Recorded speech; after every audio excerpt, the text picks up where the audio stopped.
Hi, I'm architect. I'm only architect in the world making building out of paper, like this cardboard tube.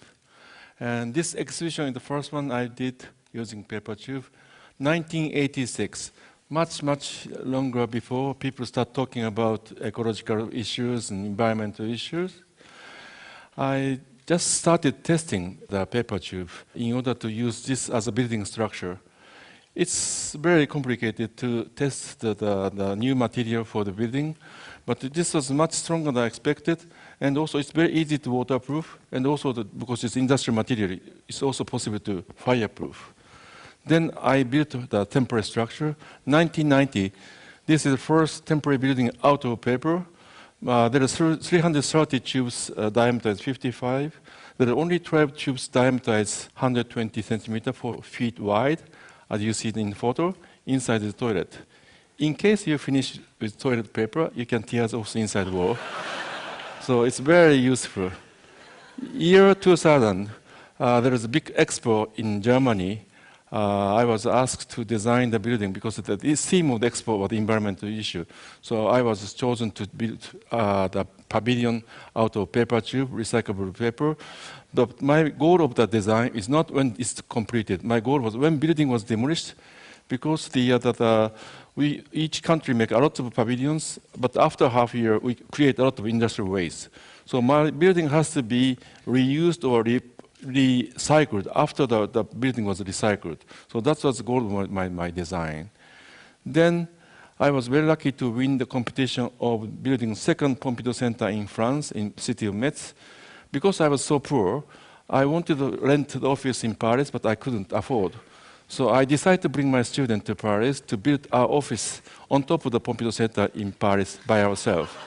So we brought the paper tube and the wooden joint to complete the 35-meter long office. We stayed there for 6 years without paying any rent.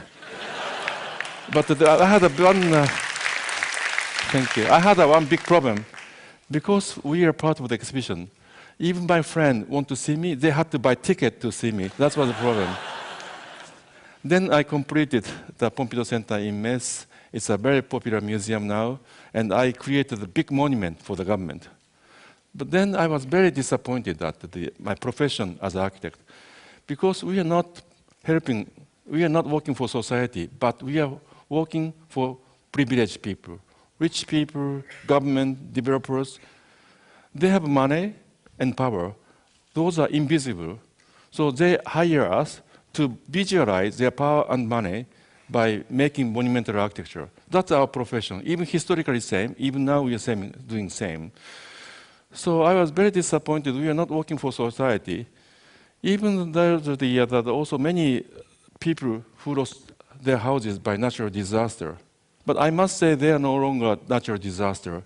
For example, earthquake never kill people, but collapse of the building kill people. That's responsibility of architects. Then people need some temporary housing, but there are no architect working there because we are too busy working for privileged people. So I thought even us as architect who can involve in the reconstruction of the temporary housing, we can make it better. So that is why I started working in disaster area. 1994, there was a big disaster in Rwanda, Africa. Two tribes, Hutu and Tutsi, fight each other. Over 2 million people became refugees. But I was so surprised to see the shelter, refugee camp, organized by UN. They are so poor. And they are freezing with a blanket during rainy season. And the shelter built by UN, they just provide them plastic sheet, and the refugee has to cut the trees, and just like this.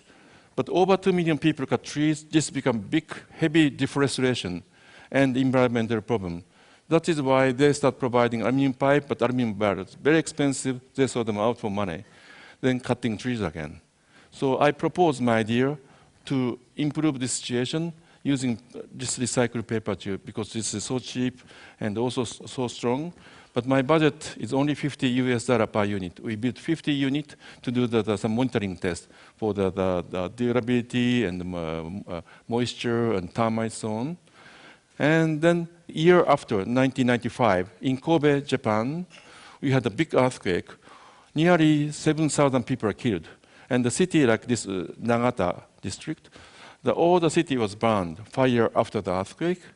And also I found out there's many Vietnamese refugees suffering and gathering at Catholic church. All the building was totally destroyed.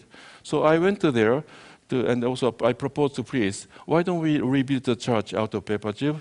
And he said, Ahokat, are you crazy? After fire, what are you proposing? So he never trusts me, but I didn't give up. I started commuting to Kobe, and I met the society of the Vietnamese people. They are living like this with a very poor plastic sheet in the park.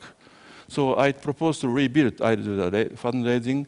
I made a paper tube shelter for them. And in order to make easy to be built by students and also easy to demolish, I used beer crates as a foundation. I asked the Kirin beer company to propose because at that time the Asahi beer company makes their plastic beer crate red, which doesn't go with the color of the paper tube. The color coordination is very important. And also, I still remember we are expecting to have a beer inside the plastic beer crate, but it came with empty.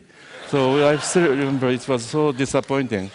So during the summer with my student, we built over 50 units of the shelters. Finally, please, finally trust me to rebuild. He said, as long as you collect money by yourself, bring a student to build, you can do it. So we spent 5 weeks to rebuild the church. It was meant to be stay there for 3 years, but actually it stayed there 10 years because people loved it. Then in Taiwan, they had a big earthquake, and we are proposed to donate this church. So we dismantled them, we sent over to built by volunteer people. It stayed there in Taiwan as a permanent church, even now. So this building became permanent building. Then I wonder, what is a permanent and what is temporary building? Even the building made in paper can be permanent as long as people love it. Even concrete building can be very temporary if that is made to make money. And 1999 in Turkey, the big earthquake, I went to there to use the local material to build the shelter. 2001 in West India, I built also shelter. In 2004 in Sri Lanka, after the Sumatra earthquake tsunami, I rebuilt Islamic fisherman's village.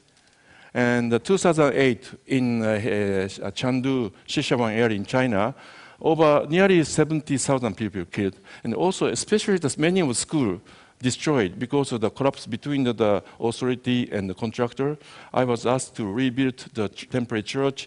I brought my Japanese student to work with the Chinese student. In 1 month, we completed 9 classrooms over 500 square meters. It's still used even after the current earthquake in China. In 2009, in Italy, L'Aquila, also they had a big earthquake, and there's a very interesting photo. Former Prime Minister Berlusconi and Japanese former Prime Minister Mr. Aso. You know, because we have to change the Prime Minister every year, so that and they are very kind. Following my model, I proposed rebuilding the temporary music hall because the L'Aquila is very famous for music, and all the concert halls were destroyed, so musician was moving out.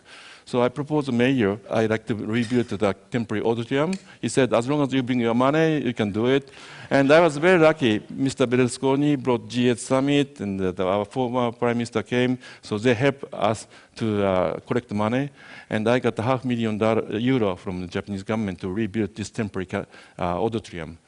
Year 2010 in Haiti, there are big earthquake, but it's impossible to fly over. So I went to Santo Domingo, next door country, to drive 6 hours to get to Haiti with the local student in Santo Domingo to build 50 units of shelter out of local paper tube. This is what happened in Japan 2 years ago in northern Japan.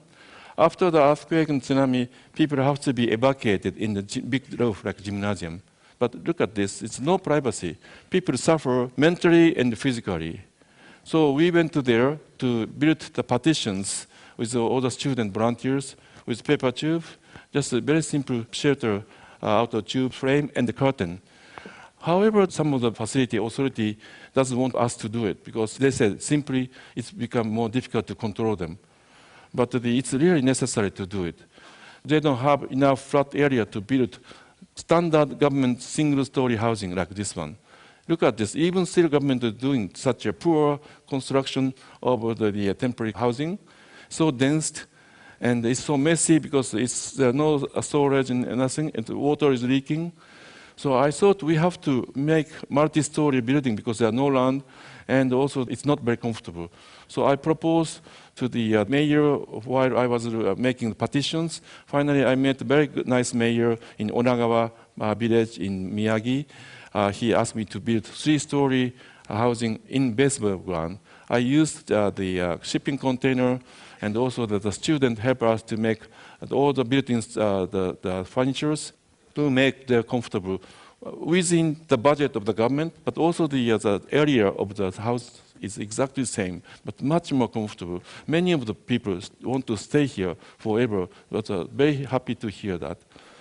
Now I'm working in New Zealand, Christchurch. About 20 days before Japanese earthquake happened, also they have big earthquake, and many of Japanese students were also killed. And the most important cathedral of the city, symbol of the Christchurch, was totally destroyed. And I was asked to come to rebuild the temporary cathedral. So this is under construction, and I like to keep building the monument that be loved by people. Thank you very much. Thank you. Thank you very much.